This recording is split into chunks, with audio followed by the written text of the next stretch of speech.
He could be the first guy, like, I just discovered Dajjal. Look at this guy, how he's trying to twist the meaning of the Quran. And people will be like, yeah, both of those parties will be actually claiming to be on the right path. So much so that... the killing of Dajjal should mark the end of this fitna. No, believers might just come into some doubt, but those people are never going to come into any doubt because they will have a guy performing miracles right in front of them. This ayah has another key here. Mm-hmm. This ayah all of a sudden appears as a story of Adam alayhi salam. Adam alayhi salam and Iblis. This story is coming without any context of the whole...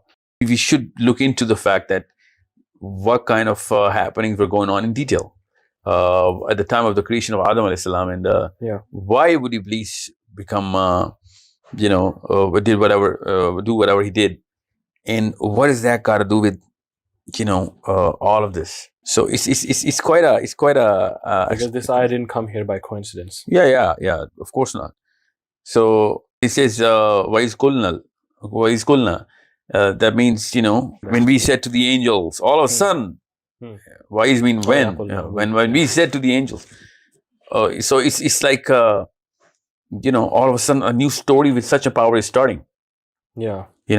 So we should look into it. I'm going to connect it with the next ayah and then I'm going to tell you what the details is. So go on. I did not make them witness to the creation of the heavens and the earth, or to the creation of themselves, and I would not have taken the misguiders as assistants. So this could be one of those angles where the whole world will be believing against whatever the creation of Adam alayhi salam was.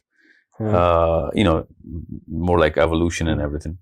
More like a new approach towards where the human beings came from, and a totally different spin on who created, how the human beings actually were created, and so on. See, if somebody claims that this is how the process started, don't worry, I was there.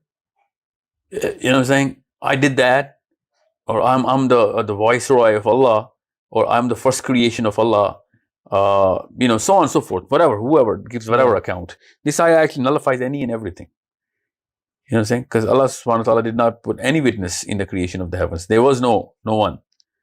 When the first ever creation was created, which Allah subhanahu wa ta'ala in the hadith says, Jibreel alayhi salam, Allah subhanahu wa ta'ala says, go and visit my heaven. His heaven has been created. And go and visit hell. And there's a big hadith in Bukhari about this. Yeah. So there is no living being that can actually come and say that, this is how the whole thing started. You know what I'm saying? Be it making of Adam or whatever. Nobody can actually say that. So this is something which is very clearly being told in this ayah. The psychology is very clear. Makes me wonder as to what's going to happen to the loved ones of the believers, because that'll be a black and white differential between people who believe in the Dajjal and don't believe in the Dajjal.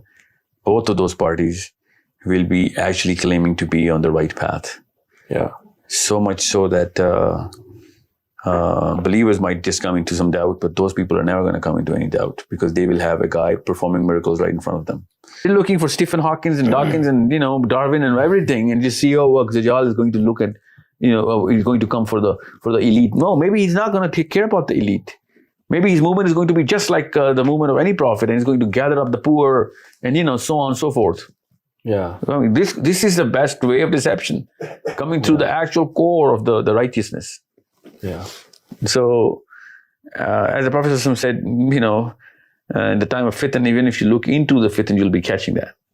The intensity of the fitna is going to be so much. Wow. Just researching about it is going to take you away and throw you right in the middle of the fitna. So, I just don't want anyone to think that Dajjal is going to be a physicist or a rocket scientist. He could be a totally illiterate man with the following of billions. And he will be like, Sahil, you're talking too complicated, man. Just sit down. Let's just believe in some simple things. Yeah, it's love. Love, care, and could be anything.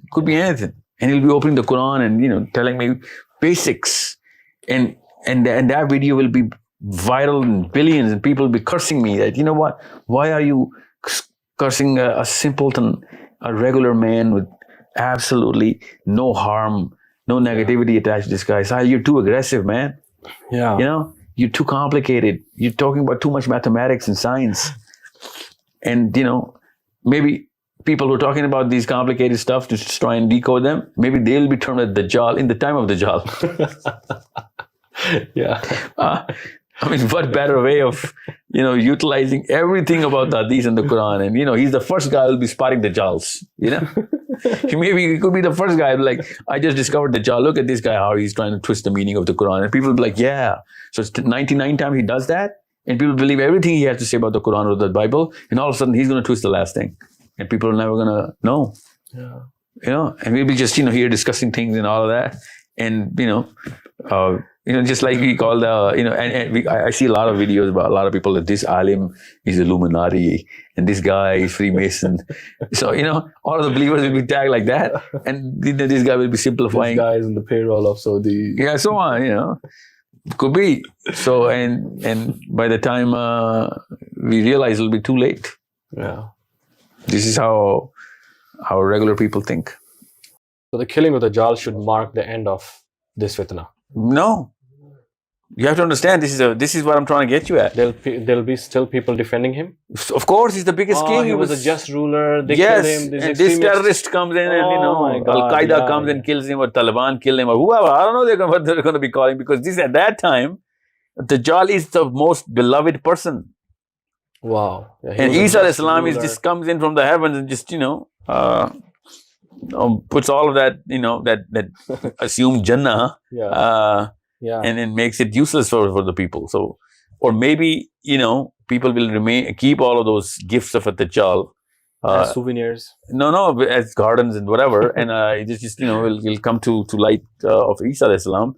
Yeah. And Isa al-Islam is going to make them utilize all of those things that Dajjal gave. Could be, I don't know, but this is that's not the point. The point is, till the last second, Dajjal is going to be at Dajjal. And it could be one of the biggest problems after Dajjal is gone, because most of the world is following him blindly. They're benefiting from whatever he gave them. Yeah. And all of a sudden, this one guy comes in with 30,000 people, and then he comes in with his own mentor calling Jesus. Yeah. And then he says, I'm the real Jesus. Yeah. And all of a sudden, our king is dead. Even Nazis were die-hard lovers of Hitler. Yeah. Nazis were proud of being Nazis. Yeah. Even they were not like, two-faced hypocrites. They were fully in the movement. Yeah. So it's something we better understand, that the biggest fight will be right after Dajjal is dead. This fitna is going to carry its fruits way more than the time of Dajjal.